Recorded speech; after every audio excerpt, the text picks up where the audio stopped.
And joining us now from our CTV studios in London are two people from Saskatchewan, now living in London. Ian Gray from Prince Albert and Bonnie Burkell from Saskatoon. The last time we had a chance to talk was last year during the royal wedding, so good to see both of you. Obviously, a hectic time in London, Ian. First of all, I love your T-shirt. You work at Canary Wharf in the financial district. Tell us how the Olympics have affected your day-to-day routine. Well, for years, Rob, we've been living in fear of the Olympics. They keep telling us that we wouldn't get around town, we wouldn't get to work, maybe we should take a holiday. So I planned to work from about 6 or 7 in the morning till about 3 in the afternoon, and they said that would be the best time to get the tubes. But in actual fact, it's been a complete anticlimax. The tube has never been easier. There's never been less people on the tube, so it's they've done too good of a job of warning Londoners to stay away. Yeah, that's good to hear. Bonnie, you have actually had a chance to take in some of the sporting events. Tell us about that. Yeah, I was lucky enough to get tickets to the beach volleyball, and I was at that yesterday, so that was fantastic. That's at Horse Guards Parade, so you've got Buckingham Palace on one side and Downing Street where the Prime Minister lives on the other, so it was an amazing venue and the atmosphere was fantastic.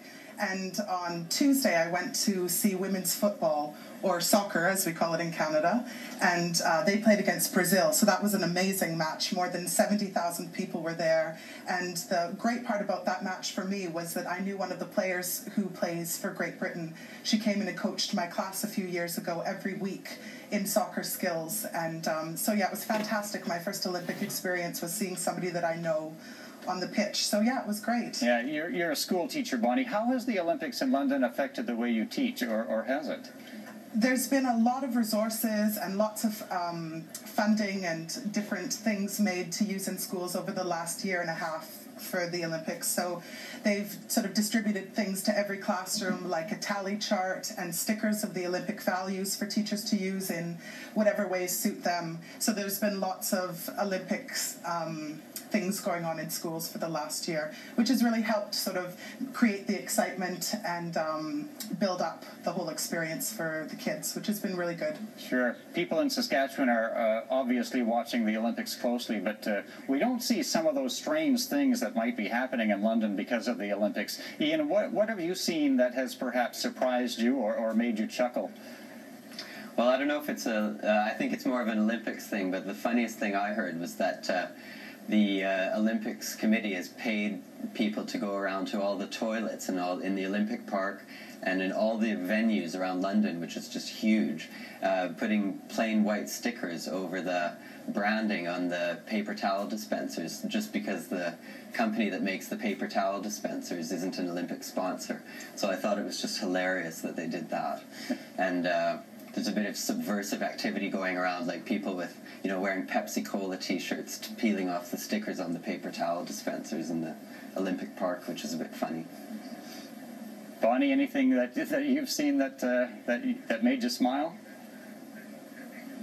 I think one of the things that's quite interesting is there's a huge number of volunteers. There's more than 70,000 volunteers for the Olympics, and when things are quiet on the streets, they're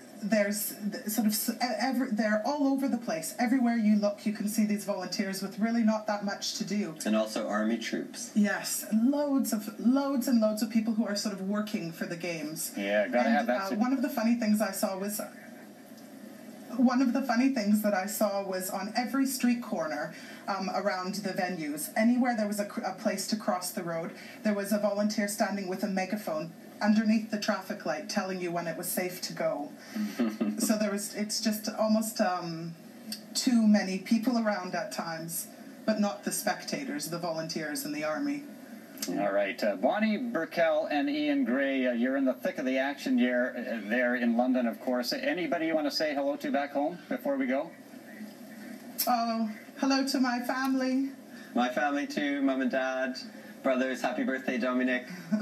Hello, Grandma and Grandpa and Mum and Dad and my brother and sister. Hi, everybody. All right. Thank you both for talking to us. Have a wonderful day in London. Thanks, Rob. Thanks a lot.